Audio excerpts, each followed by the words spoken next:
आपका पुनः एक बार बहुत बहुत स्वागत है राष्ट्रीय जीवन यूट्यूब चैनल में। मित्रों, आज हम चांडाल योग के बारे में आपको विस्तृत रूप से जानकारी देंगे। चांडाल योग में काल पुरुष की कुंडली में या आपके जन्म चक्र में जब देव गुरु बृहस्पति का संयोजन राहु देव के साथ होता है तो यह योग चांडाल योग कहलाता है और ज्योतिष में यह अच्छा योग नहीं माना जाता। तो अब आप समझ गए होंगे कि चांडाल योग में जन्म कुंडली के किसी भी भाव में अगर राहु और गुरु बृहस्पति एक साथ होते हैं तो यह योग चांडाल योग बनता है। अब हम थोड़ा आपको बृहस्पति के कारकत्व के बारे में और थोड़ा सा राहु के कारकत्व के बारे में बताने के बाद आपको ये बताएंगे कि आखिर यह संयोजन खराब क्यों होता है और गुरुदेव बृहस्पति और राहु का योग आपके जीवन में क्या क्या परेशानियां उत्पन्न कर सकता है और ये विद्वान लोग इसको खराब क्यों मानते हैं, इस चीज को आपको हम बताएंगे। अगर आप पूरा वीडियो ध्यान से देखेंगे तो तमाम चीजें आपको समझ में आएंगी।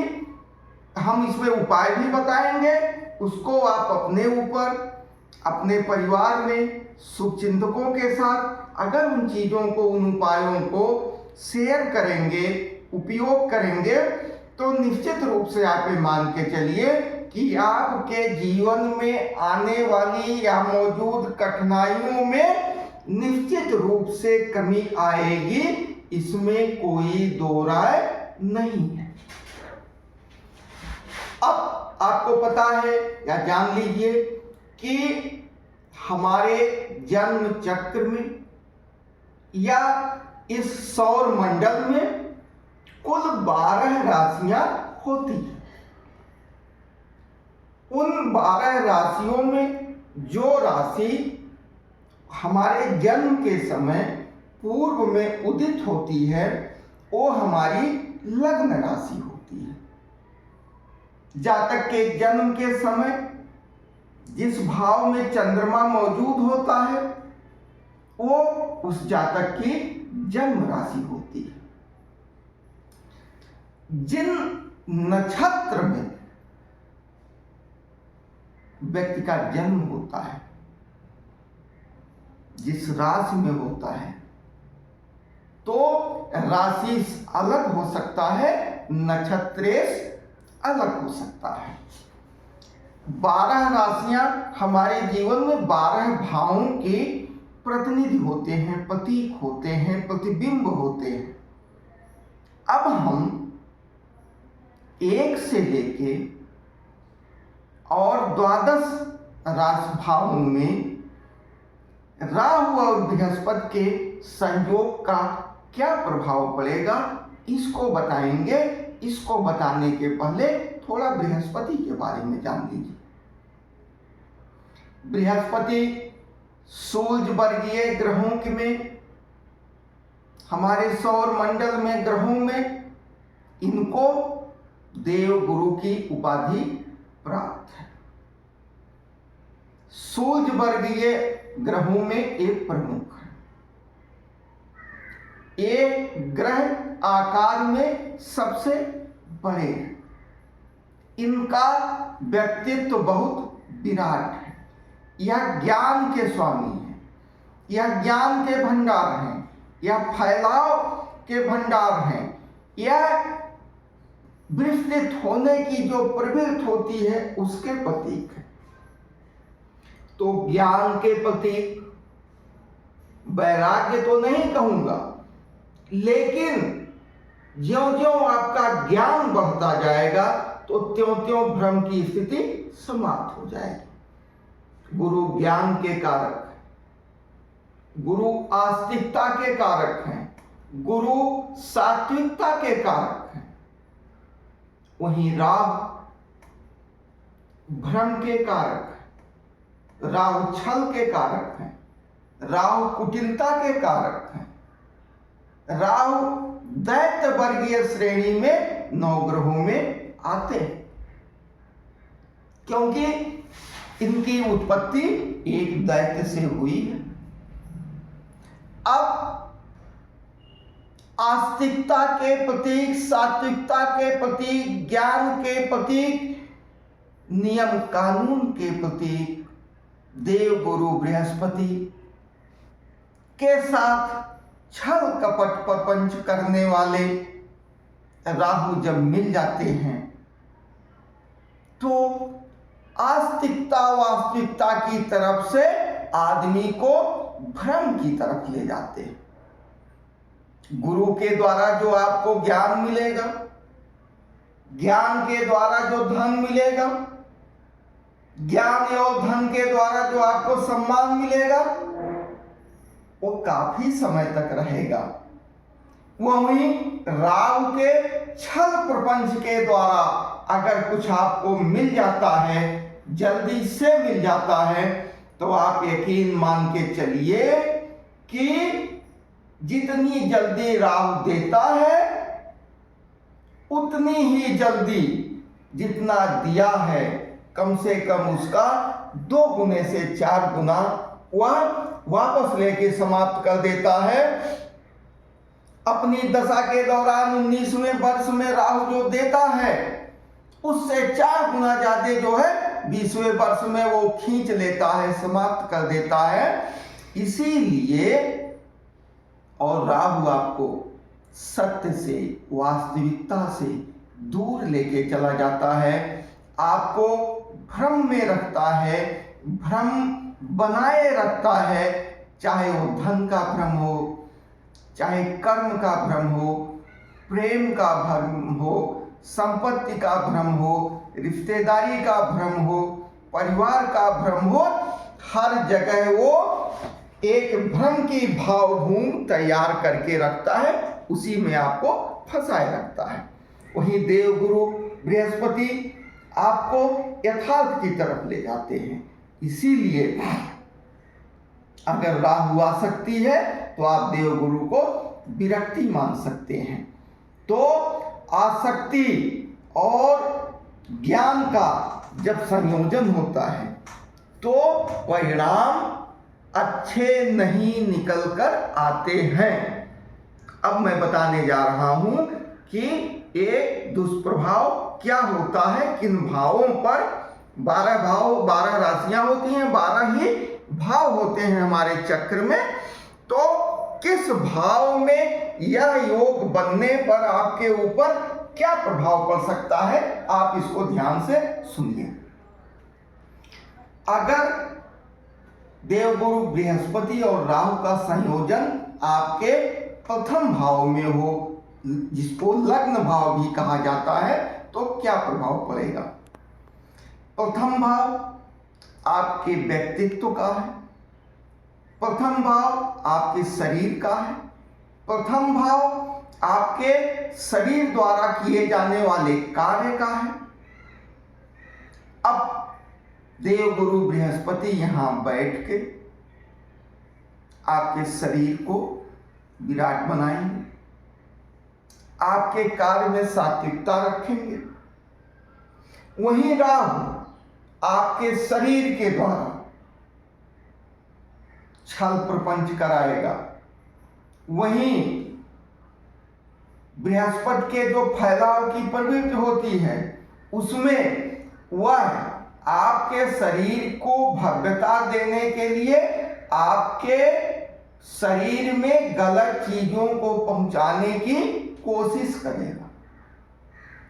आपके शरीर से द्वारा किए जाने वाले कार्य में ईमानदारी की जगह वो बेईमानी और छल कपट जरूर करेगा। आपको दुस्साहसी बनाएगा, मतलब कि आपके शरीर में गुब्बारे की तरह हवा भर के कार्य कराने की कोशिश करेगा। तो जिन भी जातकों के लग्न भाव में गुरु राहु का संयोजन है या चांडाल योग बन रहा है, तो निश्चित रूप से अपने शरीर को लेके, अपने व्यक्तित्व के को लेकर सदा वो सतर्क रहें। इसी तरह से दूसरे भाव में अगर राहु और गुरु का संयोग बनता है, दूसरा भाव आपकी वाणी का भाव है, आपके पैतृक संपत्ति का भाव है, आपके कुटुंब का भाव है। तो एक तो देवगुरु बृहस्पति का जो मुख्य कार्य है या जो मुख्य स्थान उनका ये है, वो ये है कि देवगुरु बृहस्पति जिस स्थान पर बैठते हैं उस स्थान का नुकसान करते हैं, और जिस स्थान को देखते हैं उसमें वृद्धि करते हैं। इनकी दृष्टि में माना जाता है कि अमृत होता है। अब मैं यहां स्पष्ट कर देना चाहता हूं कि चूंकि गुरु ज्ञान के कारक हैं, जिस स्थान में बैठते हैं उस स्थान की वास्तविकता से इनका परिचय हो जाता है, उस स्थान के यथार्थ से परिचय हो जाता है। तो बहुसंख्यक रूप में वो परिचय अच्छा नहीं निकल के आता। इस नाते देवगुरु बृहस्पति की शक्ति उस स्थान से समाप्त हो जाती है। तो इसीलिए कहा जाता है कि जिस स्थान पर बैठेंगे तो उस स्थान का नुकसान करेंगे। वहीं राहु जिस भाव में बैठते हैं उस भाव को खराब करते हैं। द्वितीय भाव में बैठकर राहु और बृहस्पति आपके वाणी को खराब करेंगे। आपके वाणी के द्वारा, चूंकि गुरु ज्ञान का कारक है, अच्छा ज्ञान होगा, लेकिन वाणी आपकी खराब होगी तो उस ज्ञान का समाज पर उतना प्रभाव नहीं पड़ेगा, आपको उतना लाभ नहीं मिलेगा कि ज्ञानी होने के बाद भी आपकी वाणी कटु रहेगी। आप गाली गलौज भी कर सकते हैं, इससे आपकी सामाजिक प्रतिष्ठा जाएगी। आपके कुटुंब में भी आपके साथ छल प्रपंच किया जा सकता है। राहु आपके कुटुंब में, आपके परिवार में, आपके पैतृक संपत्ति में निश्चित रूप से आपको भ्रम बनाकर रखेगा और अपने परिवार की वास्तविकता और पैतृक संपत्ति की वास्तविकता, इन चीजों को आप बहुत देर से समझ पाएंगे और तब तक आपके हाथ से बहुत कुछ निकल चुका होगा। तो साथियों, जिन जातकों के द्वितीय भाव में चांडाल योग बन रहा है, वह अपनी वाणी को लेके सतर्क रहें, पैतृक संपत्ति को लेके सतर्क रहें और कुटुंब की वास्तविकता को लेकर सतर्क रहें। यानी निश्चित रूप से आप अपने ज्ञान के संयोजन से अपने आप को सुरक्षित बनाए रखें। आप पैतृक संपत्ति और अपने कुटुंब को आधार मानकर कोई कार्य की कल्पना भविष्य के लिए ना सोचें। निश्चित रूप से ये कल्पना कभी आपकी चरितार्थ नहीं होगी और पूरी नहीं होगी और आप ठगे ठगाए महसूस करेंगे। तो कुटुंब को लेकर, पैतृक संपत्ति को लेकर कोई भविष्य की योजना उस पर ना बनावे और इनको लेके सतर्क रहें। इसी के तरह साथ अगर जन्म चक्र के तृतीय भाव में चांडाल योग बन रहा हो, तो तृतीय भाव आपके छोटे भाइयों का भाव है, तृतीय भाव आपके पराक्रम का भाव है, तृतीय भाव आप समाज में कितना रिस्क ले सकते हैं ये भाव है।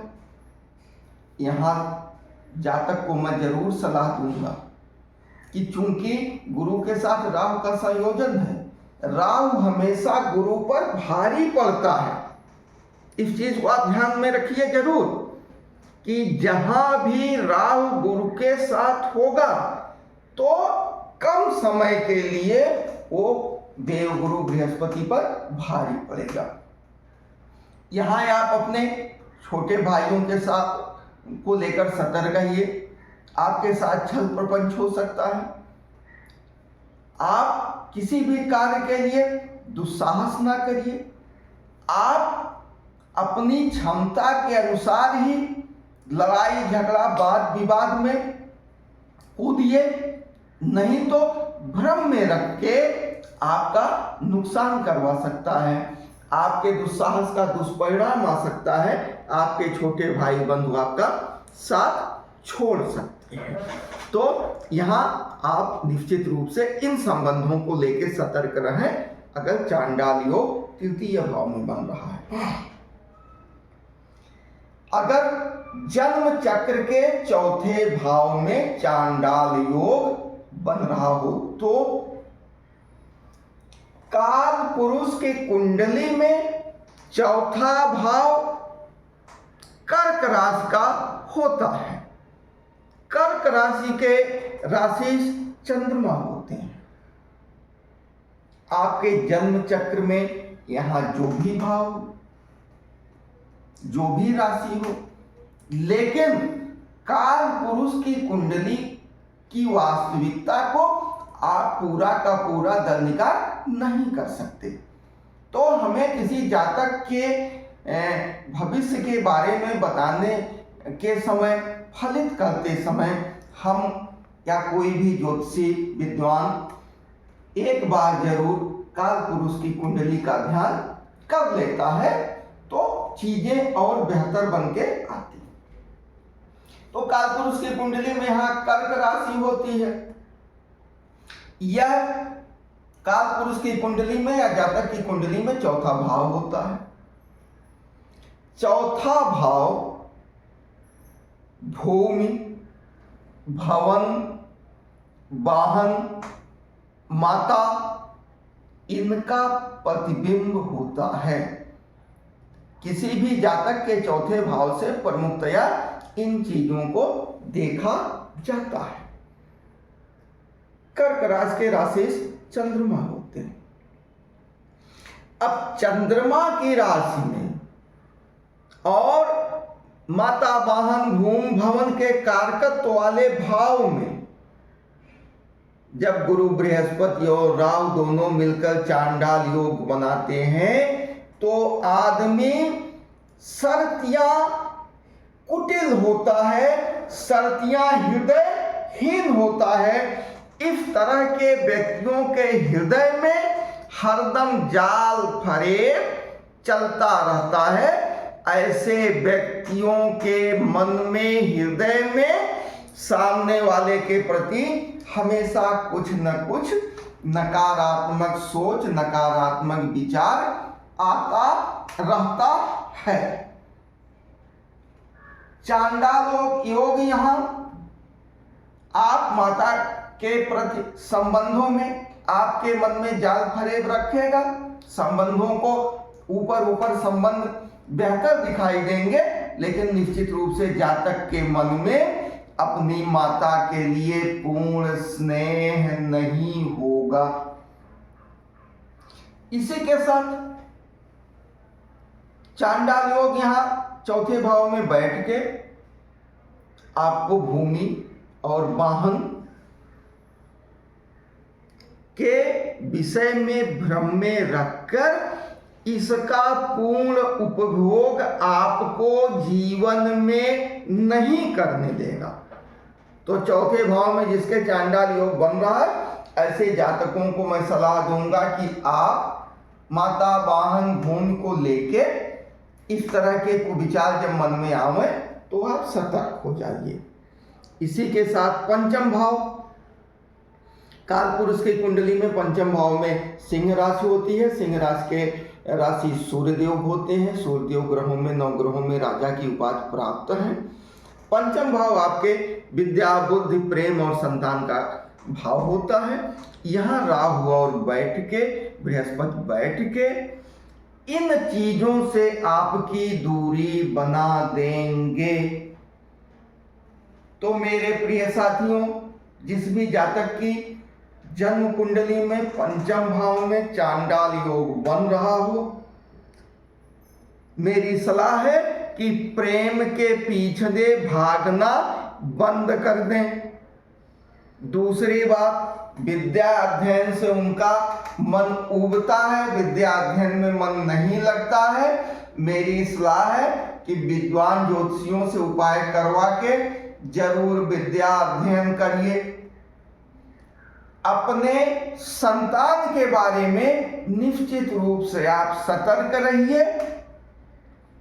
आपका जब विवाह हो, इस चीज को आप हमेशा ध्यान रखिए कि आपका जीवन साथी की स्थिति, उसके जन्म चक्र में क्या स्थिति है, तो वहां आप कोशिश करिए कि वो संयोजन ऐसा बने कि आपके पंचम भाव में जो कमियां हैं वो सामने वाले के आपके जीवन साथी के संयोजन से दूर हो जाए। कहीं ऐसा भी ना हो कि आपका भी पंचम भाव पीड़ित हो, उनका भी पंचम भाव पीड़ित हो, तो निश्चित रूप से मान के चलिए कि आपको संतान पक्ष को लेकर समस्या होगी। विवाह होने के बाद मैं ऐसे जातकों को सलाह दूंगा कि संतान उत्पन्न कर लें।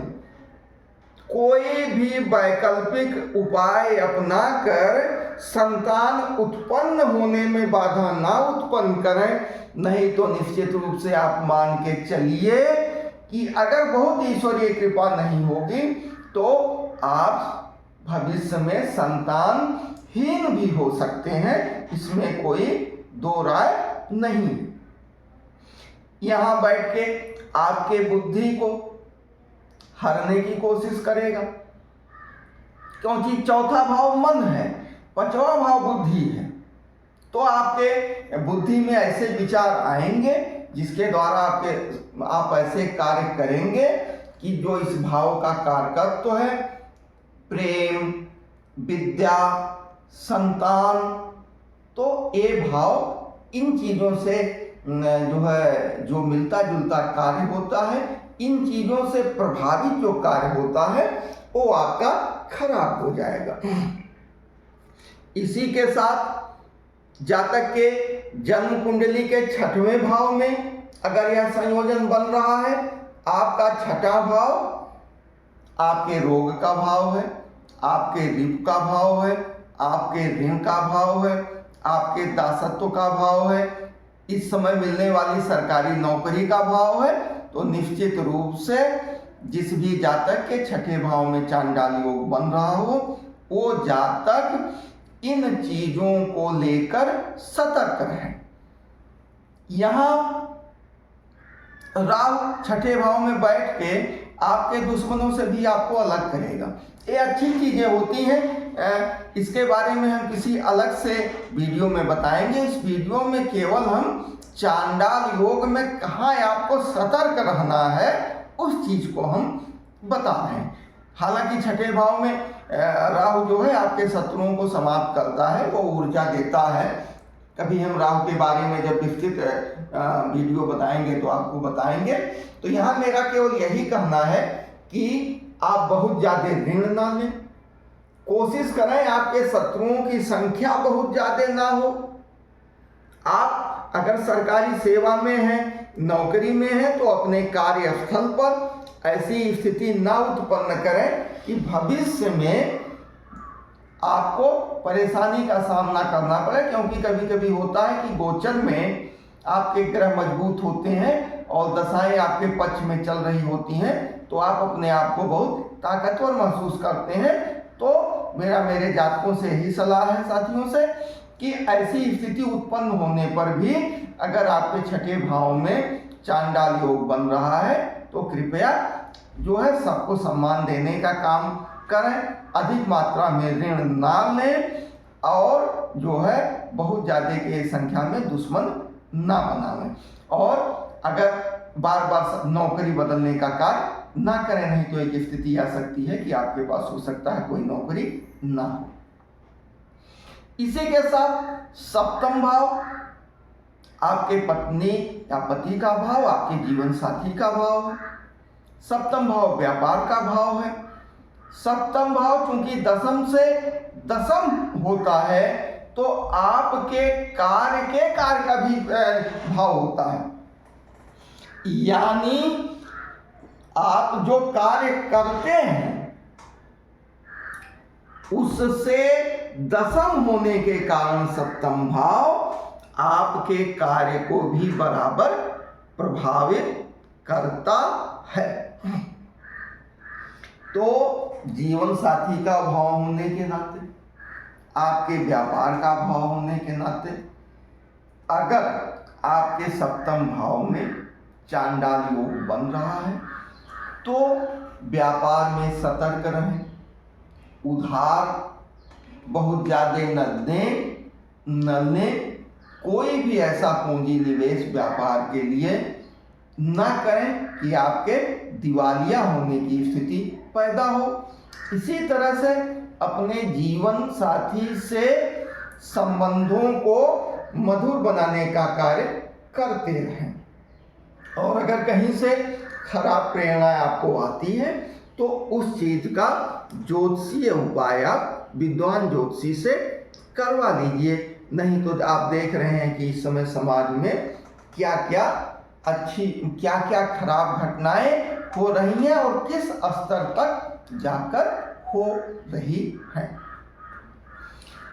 इसी के साथ अगर आपके अष्टम भाव में चांडाल योग बन रहा हो, अष्टम भाव आपके जीवन साथी के धन का भाव है, अष्टम भाव आपके गुप्त रोग का भाव है, अष्टम भाव आपके आकस्मिक लाभ का भाव है, अष्टम भाव आपके मंत्र का भाव है, अष्टम भाव आपके आत्मिक सिद्धि का भाव है। तो निश्चित रूप से अष्टम भाव बहुत रहस्यमय भाव है, यह आपकी मृत्यु का भी भाव है।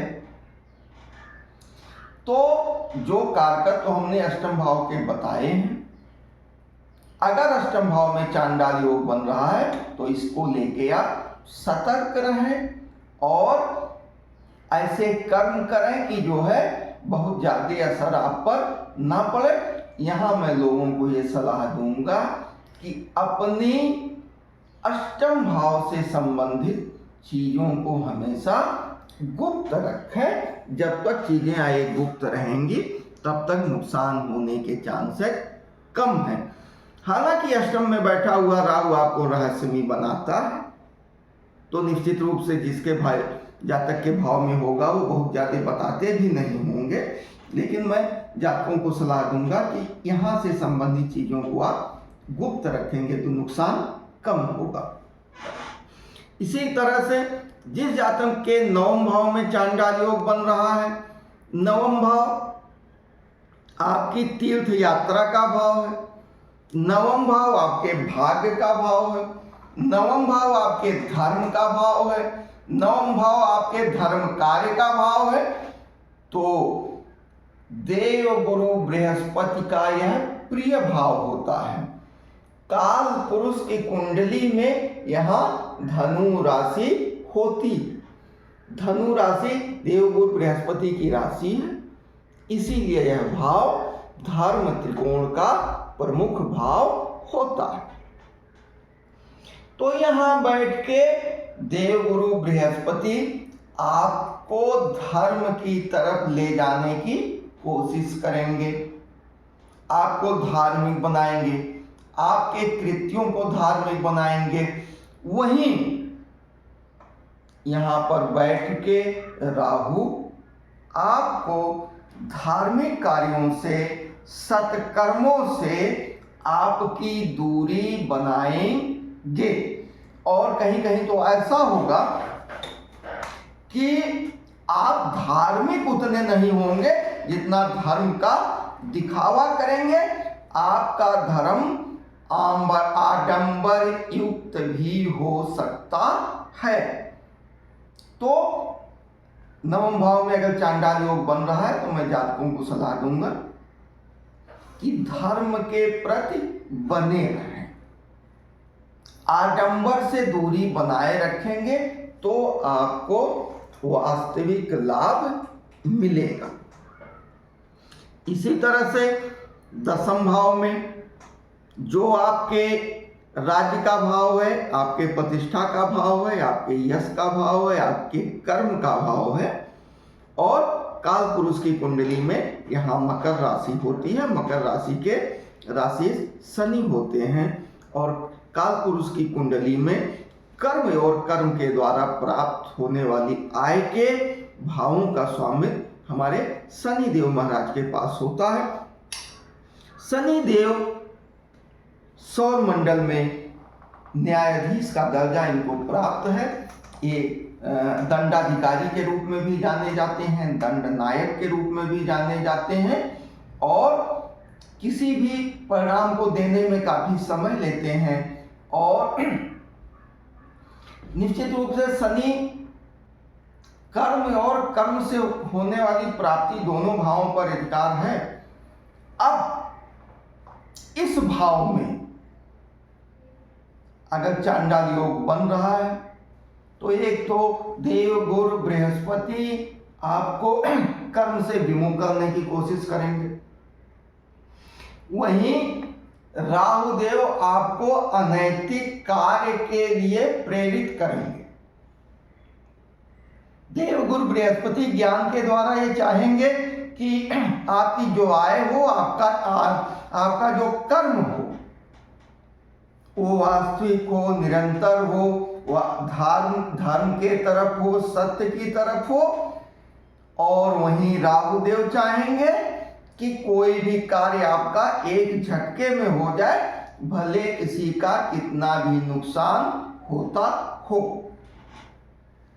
तो यश को लेके, प्रतिष्ठा को लेके, पिता को लेके ऐसे जातकों के मन में खराब तरीके से कार्य करने की बात प्रेरणा आ सकती है।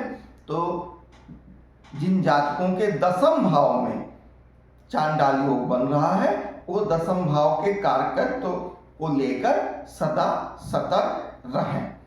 इसी के साथ 11वां भाव, काल पुरुष की कुंडली में 11वें भाव में कुंभ राशि होती है। कुंभ राशि शनिदेव महाराज की मूल त्रिकोणीय और प्रिय राशि होती है, और कर्म के द्वारा आय की प्राप्ति का भाव होता है। यह आपके नियमित आमदनी का भाव होता है, यह आपकी चल संपत्ति का भाव होता है, यह आपके बड़े भाइयों का भाव होता है। तो बड़े भाई हो, आपकी नियमित आमदनी का मामला हो, इन चीजों को लेके अगर इस भाव में चांडाल योग बन रहा है तो इनसे दूरी बनाने की कोशिश एक ग्रह यह योग करेगा।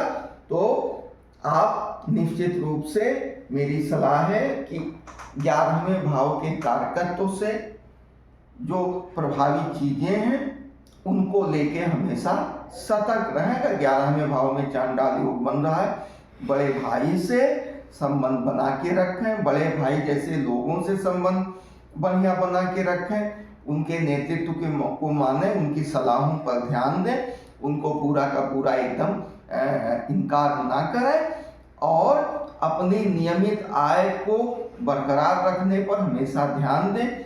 आलस्य, अगर कहीं नियमित आय में समस्या उत्पन्न हो रही है आपके कार्यों के द्वारा, आपके कर्मों के द्वारा, तो उसको सुधार दीजिए। इसी के साथ व्यय भाव में अगर चांडाल योग बन रहा है, जैसे द्वादश भाव को व्यय भाव भी कहा जाता है, यह मोक्ष त्रिकोण माना जाता है। आपके काल पुरुष की कुंडली में यहाँ मीन राशि होती है। सारा जन्म से लेके अंत में जो चीजें होनी हैं उस व्यय को पूर्ण रूप से दिखाता है। ये आपके व्यय को भी दिखाता है, यह आपके धन के भी व्यय को दिखाता है, यह आपके संबंधों के व्यय को दिखाता है, यह आपकी ऊर्जा के व्यय को दिखाता है। तो तन के बाद सारे भावों से गुजरते हुए अंत में व्यय ही होना है। द्वादश भाव आपके सारे व्यय को दिखाता है। कर्म पर कर्म से प्राप्त चल संपत्ति पर शनि का अधिकार होने के बाद भी व्यय का अधिकार देवगुरु बृहस्पति के पास होता है, क्योंकि उनकी ही मीन राशि द्वादश भाव में होती है कालपुरुष की कुंडली। अब अगर चांडाल योग व्यय भाव में बन रहा है तो यहां देवगुरु बृहस्पति आपके खर्चे को नैतिक रूप से रखना चाहेंगे, धार्मिक रूप से रखना चाहेंगे, सद्व्यय करवाना चाहेंगे, दान आदि में खर्च करवाना चाहेंगे, सत्कर्मों पर और अच्छे कार्यों पर खर्च करवाना चाहेंगे। वहीं राहु बैठ के आपको दुष्कर्म की तरफ आपका व्यय करवाएंगे। आप नशा के शौकीन हो सकते हैं, आपके साथी खराब हो सकते हैं, आप अय्यासी के शौकीन हो सकते हैं, आप भ्रम के शिकार हो सकते हैं, यानी और बहुत खराब संयोजन होने पर आपके द्वादश भाव में अगर चांडाल योग बन रहा है और कहीं राहु बहुत प्रभावी होके आपका व्यय ऐसे कार्यों में करवा देंगे कि जिसका अंत या तो जेल होगा और या तो आप अस्पताल में पड़े रहेंगे, क्योंकि द्वादश भाव जेल और अस्पताल कारागार का बंधन का भाव होता है। तो मेरे प्रिय साथियों, जिन जातकों के द्वादश भाव में व्यय भाव में चांडाल योग बन रहा है वो निश्चित रूप से अपने होने वाले व्यय का हमेशा ध्यान रखें कि दिन भर जो हम रुपया और संपत्ति और ऊर्जा और शरीर सारी चीजों को, अपनी सांसों को या जितने भी व्यय जड़ चेतन के हो सकते हैं वो सारे व्यय हम किन रूप में कर रहे हैं, और एक बार सोच लेना कि उसका परिणाम क्या हो सकता है। व्यय भाव का मतलब केवल यह नहीं है कि जो है आपका पैसा कहाँ खर्च हो रहा है। व्यय भाव का मतलब कि आपकी सांसें कहाँ खर्च हो रही हैं, आपकी ऊर्जा कहाँ खर्च हो रही है, आपके नेत्रों में जो ज्योति है वो ज्योति कहाँ खर्च हो। मतलब मेरे कहने का आशय है कि आपके द्वारा किए जाने वाले हर तरह के व्यय का भाव द्वादश भाव है, और आप अपने होने वाले व्यय को लेकर सतर्क रहें। अगर यहाँ पर चांडाल योग बन रहा है मतलब कि देवगुरु बृहस्पति और राहु दोनों व्यय भाव में मौजूद हैं, तो निश्चित रूप से आपको व्यय को लेकर सतर्क होना चाहिए, क्योंकि यह बंधन का भाव है, कारागार का भाव है और जो है अस्पताल का भी भाव होता है। तो खान पान में भी ऐसा व्यय ना करें कि आपका शरीर खराब हो जाए। तो जातकों, ये रहा चांडाल योग के बारे में एक विवरण। राहु और बृहस्पति के कारकत्व के बारे में भी हम बता दिए हैं, और द्वादश भावों के कारकत्व के बारे में बता दिए हैं। तो निश्चित रूप से 2-3 चीजें अगर आप कर ले जाते हैं तो, चूंकि इस युग में भौतिक प्रधानता के युग में देवगुरु बृहस्पति के कारकत्व में कमी आती जा रही है, वहीं राहु का कारकत्व बढ़ता जा रहा है, राहु का प्रभाव बढ़ता जा रहा है। या यूं आपके मान के चलिए कि यह राहु युग चल रहा है और लोगों को इसको के लाभ मिलते हुए दिखाई देते हैं, लेकिन अंत बेहतर नहीं होता। तो मेरी तो सलाह यही है कि जिस भी जातक के जन्म चक्र में जिस भाव में बना हो यह योग, उस भाव को लेके सतर्क रहे, सत्कर्म करते रहे, ईश्वर की आराधना करते रहे, तो निश्चित रूप से कभी लालच में ना पड़े, ईर्ष्यालु ना हो। तमाम ऐसी चीजें हैं कि जिनको साधारणतया छोड़ के आप इन दुष्प्रभावों से निश्चित रूप से बच सकते हैं। ऐसा नहीं है कि इस व्यक्ति की कुंडली में ये योग बन गया, उसका जीवन नष्ट हो गया, नहीं। और भी ग्रह होते हैं, लेकिन जातक पर प्रभाव तो पड़ना ही पड़ना है। जैसे अगर चंद्र और गुरु का संयोजन अच्छे भाव में हो जाए तो निश्चित रूप से गजकेसरी योग है, बहुत लाभ मिलेगा, इसमें दो राय नहीं है। इसके अच्छे परिणाम हमेशा आएंगे ही। लेकिन अगर किसी अच्छे भाव में जो है चांडाल योग बन गया तो उसके दुष्परिणाम जरूर आएंगे, जरूर आएंगे, जरूर आएंगे।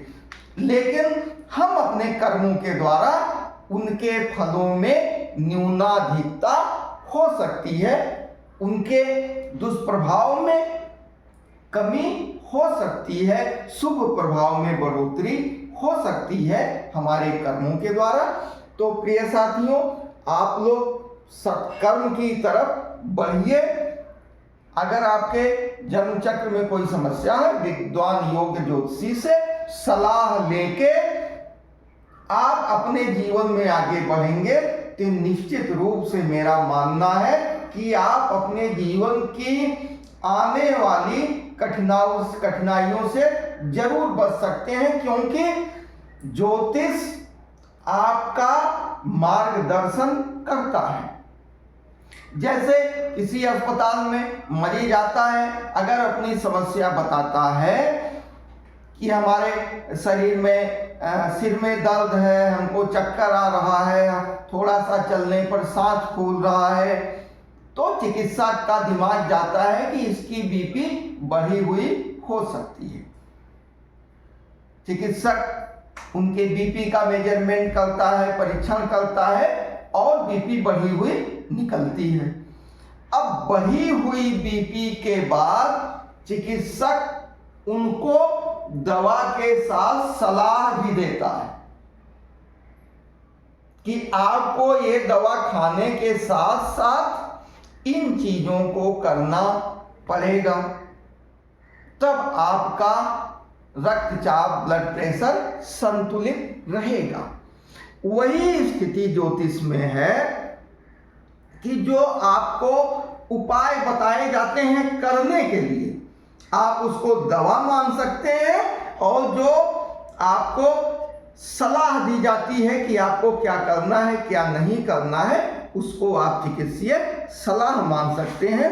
तो निश्चित रूप से प्रिय साथियों, और आप निश्चित रूप से ज्योतिष का लाभ उठा के अपने जीवन को आगे सुगम, सुंदर, बेहतरीन बनाइए। हमारी तरफ से आप लोगों को बहुत बहुत शुभकामना। धन्यवाद। जय हिंद, जय वैदिक।